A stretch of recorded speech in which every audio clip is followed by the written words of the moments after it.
quiero ceder también el espacio a mi compañero, mi colega Ronald González, para moderar este primer segmento de la sesión 5 que estamos desarrollando el día de ahora. En ese sentido, estimado Ronald, también te cedo el espacio para continuar con la jornada del día de ahora. Carla, muchas gracias. Buenos días a todos y bienvenidos a esta sesión 5 de cursos de acción para la mitigación climática en las ciudades. Esta sesión va a contar con 3 segmentos. Como ustedes saben, tendremos movilidad urbana, gestión integral de residuos y también ciudades verdes. Para arrancar con el primer segmento de movilidad urbana, voy a ceder el micrófono a Amado Crote Alvarado. Él es especialista de transporte del Banco Interamericano de Desarrollo en México. Pero antes solo quiero comentarles un poco sobre la reseña de nuestro compañero Amado Crote. Él es economista y politólogo del ITAM, cuenta con una maestría en políticas públicas en la London School of Economics y tiene un doctorado en economía del transporte por el Imperial College of London. En su trayectoria profesional se ha desempeñado como consultor independiente en temas de movilidad urbana y seguridad vial. Ha trabajado como asesor en la Secretaría de Comunicaciones y Transportes en México y ha impartido cursos de economía del transporte en la ITAM. Actualmente es especialista senior de transporte en la representación del Banco Interamericano de Desarrollo BID en México. Amado, por favor, adelante. Bienvenido.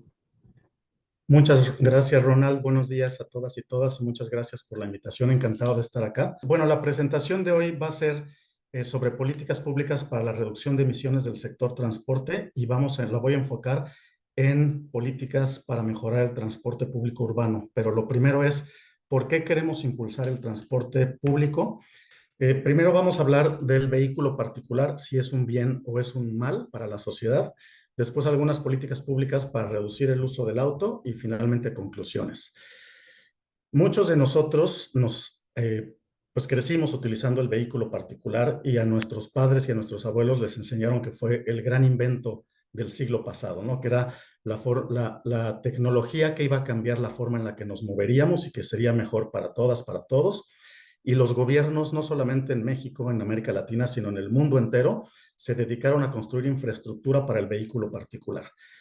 Tiene todas estas ventajas que las sabemos, las voy a nombrar muy rápido. Flexibilidad de horario, flexibilidad de ruta, de destino.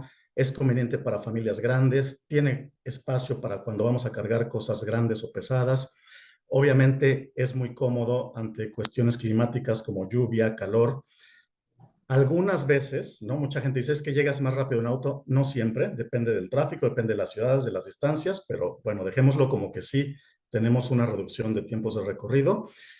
¿Es más seguro? Pues tampoco, ¿no? También sabemos que en muchas de nuestras ciudades hay asaltos a autos en mano armada, te rompen los cristales en los semáforos, ¿no? Entonces también eso de que es muy seguro, pues tampoco. Después, las desventajas, y es aquí donde me voy a detener un poco. Tráfico, ¿qué quiere decir? Hay mayores tiempos de recorrido debido al tráfico vehicular y al final eso impacta no solamente en que lleguemos más tarde, sino también en la salud de las personas, en el estrés que nos genera estar metidos en un pedazo de lata de vidrio y estar encerrados por muchos minutos, horas en algunas ocasiones. El impacto más importante negativo es la contaminación ambiental y de gases de efecto invernadero, que tenemos otra lámina para eso. Hay siniestros de tránsito, muertes y lesiones. En México nada más al año mueren aproximadamente 15,000 personas en siniestros de tránsito. Si sumamos esto 10 años ya tenemos 150,000 muertes, ¿no? Que podría ser el tamaño de una ciudad, el número de personas de una ciudad pequeña. Y es un tema que los gobiernos a nivel regional en América Latina lo han dejado de un lado. Nos estamos matando en vehículos particulares y no estamos dando una atención oportuna para reducir las muertes y las lesiones. Hay menor actividad física de las personas, es decir, muchas veces ya que tienes un auto, lo utilizas prácticamente para todo tipo de viajes. Te subes a tu auto afuera de tu casa y quieres estacionarte lo más cercano a tu destino, ni siquiera te quedas varias cuadras a distancia para poder caminar y tener actividad física. El estrés que ya mencionaba, y hay costos de oportunidad. ¿Qué quiere decir esto? Los economistas, cuando hablamos del costo de oportunidades, porque ¿qué podrías haber hecho con esos recursos si no los hubieras utilizado en un auto, ¿no? Entonces, imagínense nada más lo que gastamos en la compra de un vehículo, lo que gastamos en toda su operación Hay gastos fijos, por ejemplo, como el seguro vehicular, los impuestos anuales que se cobran en algunos países, pero también el mantenimiento, desde todo el desgaste de llantas, de aceite, el combustible, ¿no? Entonces, si hiciéramos la cuantificación de todos esos costos, imaginemos lo que podríamos hacer, ¿no? Podríamos estar viajando, comprándonos ropa, mejorando de vivienda. Algunas familias que tienen no solo uno, sino dos, tres, hasta cuatro autos. Entonces, el costo de oportunidad es bastante alto para las personas. Si tiene tantas desventajas el auto particular, entonces, ¿por qué lo seguimos usando, no? Pues un motivo importante es porque el transporte público en muchas ciudades está saturado, es poco confiable, es decir, muchas veces no hay información para las personas usuarias y no sabemos a qué hora va a llegar el transporte público, o si va a llegar, o si acaba de pasar, si me espero, si no me espero, si tomo otra ruta, ¿no? La falta de información para usuarios lo hacen que sea poco confiable. Es lento muchas veces porque comparte carriles con el tráfico vehicular, que están saturadas las vialidades. Es inseguro, sí, muchas veces. También otro motivo es porque los autos son en realidad muy baratos, ¿no? Antes las familias dedicaban un porcentaje muy alto de sus ingresos a la compra de vehículos y hoy cada vez es más barato, sobre todo porque los podemos pagar a cómodas mensualidades, muchas veces hasta 60 meses para la compra de un vehículo. También porque hay amplia disponibilidad de estacionamiento por todas partes, ¿no? En supermercados, centros comerciales, en la calle, ¿no? Son muy pocas las ciudades que cobran por el estacionamiento en la vía pública. Para dar un poquito de cifras sobre la contaminación ambiental, en Europa el transporte es responsable del 30% de las emisiones de CO2 y el vehículo particular, solamente el vehículo particular contribuye con 60% de estas emisiones. Al auto particular se le atribuyen el 18% de las emisiones de CO2 a nivel global. A nivel mundial, la contaminación atmosférica producida por el vehículo particular causa 750,000 muertes prematuras al año, lo vamos a ver en la siguiente lámina, y los costos de atención médica relacionados con contaminación atmosférica producida por el vehículo particular se estiman en 4,000 millones de dólares al año. Este es otro tema que cuando no involucramos a los ministerios de finanzas y no los tomamos en cuenta para las tomas de decisiones, cuando a ellos les dices la contaminación atmosférica producida por el auto está generando estos costos anualmente, más los costos por las muertes y los costos por las lesiones, los ministerios de finanzas le dedicarían más recursos al transporte público y a la seguridad vial. Solo aquí para poner como referencia cuánto contamina una persona dependiendo del modo de transporte que utilice. Las SUVs o las camionetas, como les llamamos en algunas ciudades, vagonetas, son la forma más ineficiente de movernos porque por el peso consumen mayor combustible y producen mayor contaminación. Y así va bajando hasta que obviamente la forma más eficiente de movernos es en transporte público, en tren o por supuesto si caminamos o andamos en bicicleta. Esta lámina me gusta mucho presentarla porque en el sector transporte no habemos muchos médicos. Perdón. Entonces es difícil comunicar el daño que le está ocasionando la contaminación a la salud de las personas. Aquí subrayo algunas.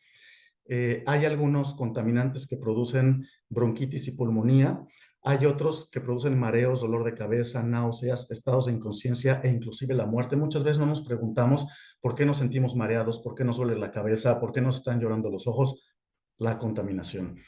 También se asocia el PM10, por ejemplo, directamente a incrementos en la mortalidad en todos los grupos de población.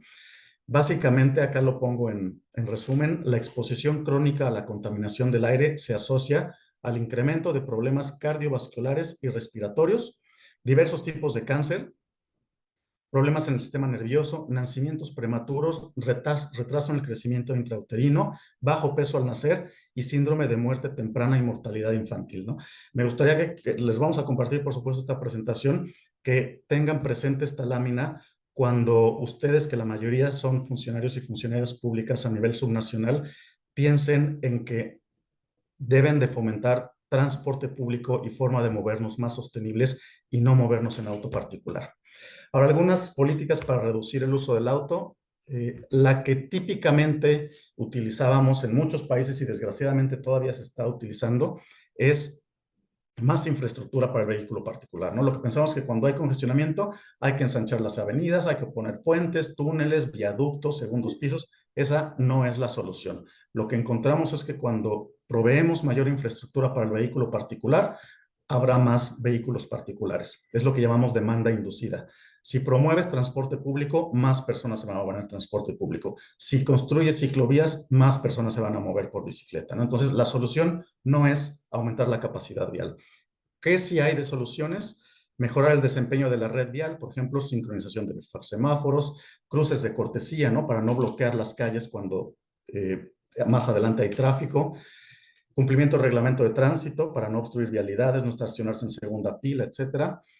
Inversión en transporte público de calidad para aumentar la capacidad, más carriles confinados exclusivos para transporte público, pago electrónico e información para usuarios, profesionalización del sector y más infraestructura para movilidad activa. Muchas veces a mí me critican porque yo soy un impulsor de la bicicleta y de viajes a pie. Me dicen es que no todos los viajes se pueden hacer en bicicleta. Por supuesto que no, pero los viajes de menos de 5 kilómetros definitivamente se pueden hacer en bicicleta. Y la primera y última milla, es decir, el viaje de casa a una estación de transporte público y de la estación de transporte público donde te bajas al trabajo o a la escuela o cualquiera que sea el destino de viaje, siempre se puede hacer en bicicleta. Es decir, no hay necesidad de movernos en auto cuando hay buen transporte público, cuando hay buena conectividad en bicicleta para primera y última milla, y bueno, ciclovías, biciestacionamientos y mejora de infraestructura peatonal. ¿De qué otra forma se puede reducir? Digamos, reducir el uso del auto mejorando la infraestructura, sino del lado de la demanda de cómo podemos hacer menos viajes. Bueno, con uso de suelo mixto y mayor densidad urbana. Estas imágenes que les pongo a la derecha es el peor modelo de desarrollo urbano que puede existir, en donde compran predios a bajo costo en las periferias de las ciudades y construyen vivienda de 2 niveles, donde muchas veces se necesita auto solamente para salir de esos fraccionamientos. Lo que necesitamos es que las ciudades, en lugar de que crezcan horizontalmente, crezcan verticalmente. Necesitamos vivir en más edificios y tener cerca las actividades a las que nos necesitamos mover, en lugar de que las ciudades crezcan hacia afuera y las distancias sean cada vez más largas para llegar a nuestras actividades.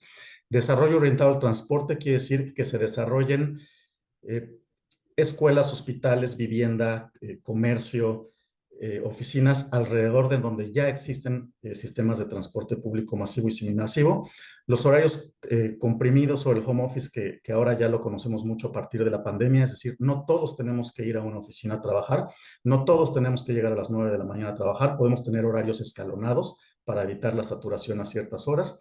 Cadena de viajes, es decir, no salir de casa para ir a comprar algo y regresar y otra vez salir de casa para ir a la tintorería y regresar, sino hacer varias actividades en un mismo viaje. Y finalmente, otra que a mí me gusta mucho hablar es la tarificación vial urbana, que es cobrarle a los usuarios del vehículo particular por los costos que le generan a la sociedad en cuanto a tiempos de viaje, en cuanto a contaminación y otros.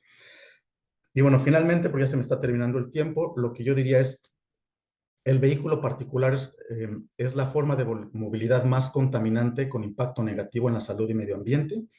El subsidio existente al auto particular se debe redirigir al transporte público, es decir, quienes se mueven en transporte privado están altamente subsidiados en el mundo entero. Quienes usan transporte privado no pagan por las vialidades, no pagan por la construcción de las vialidades, por el reencarpetado, por los semáforos, por la policía de tránsito, por señalamiento, por absolutamente nada. Pagan por su auto y por el combustible. Es decir, la movilidad de personas en auto particular está altísimamente subsidiada en el mundo. Debemos de redirigir esos subsidios hacia el transporte público, que es la forma más eficiente y menos contaminante de movernos. Y finalmente, mejorar la cobertura y calidad del transporte público. En verdad es la única forma de reducir las emisiones del sector transporte. Me pidieron también que les hablara un poco de qué proyectos estamos haciendo en México desde el Banco Interamericano de Desarrollo en temas de movilidad urbana sostenible. Les platico rápidamente que estamos trabajando con la ciudad de Oaxaca en el centro histórico para llevar un sistema público de bicicletas y estamos haciendo un análisis para peatonalizar algunas calles del centro histórico y también por el cobro de estacionamiento en la vía pública. Estamos ayudando a 3 estados, a Nayarit, a Hidalgo y a Oaxaca, en reestructurar sus rutas de transporte público y que los transportistas, en lugar de que sean concesiones persona-camión, o como les llamaban antes, hombre-camión, pero también hay mujeres, entonces son concesiones persona-camión, pasen al modelo de empresas de transporte que no compitan por el pasaje, que los conductores y las conductoras sean asalariados de las empresas y esto pues disminuye mucho los riesgos de seguridad vial para las personas. También estamos haciendo algunos otros proyectos que tienen que ver con tecnología en transporte, es decir, por ejemplo, el pago electrónico en transporte público en el Estado de México. También un programa de sustitución de flota para movernos de flota de baja capacidad, normalmente vans, vagonetas, a unidades de mayor capacidad, de 45 pasajeros y con tecnología que permite, por ejemplo, con GPS saber en dónde están las unidades, poder hacer una mejor programación de las salidas de las unidades, evitar rebases, evitar que se acumulen en semáforos, etc. Espero que haya sido de utilidad esta presentación y estamos a la orden para cualquier duda o seguimiento. Gracias. Amado, muchísimas gracias por su presentación. Es importante destacar cómo la noción del vehículo como un bien o como un mal, las ventajas y desventajas que ofrece son significativas frente, por ejemplo, al uso del transporte público y la naturaleza que tiene también el transporte público y cómo podemos brindar las respuestas desde las políticas para reducción del uso de los vehículos y estas opciones como, por ejemplo, el ordenamiento territorial que pueda facilitar que la reducción de la demanda de transporte sea eficiente, sea más notable en nuestros países. Muchísimas gracias también por compartir todos los proyectos que impulsa el BID en México.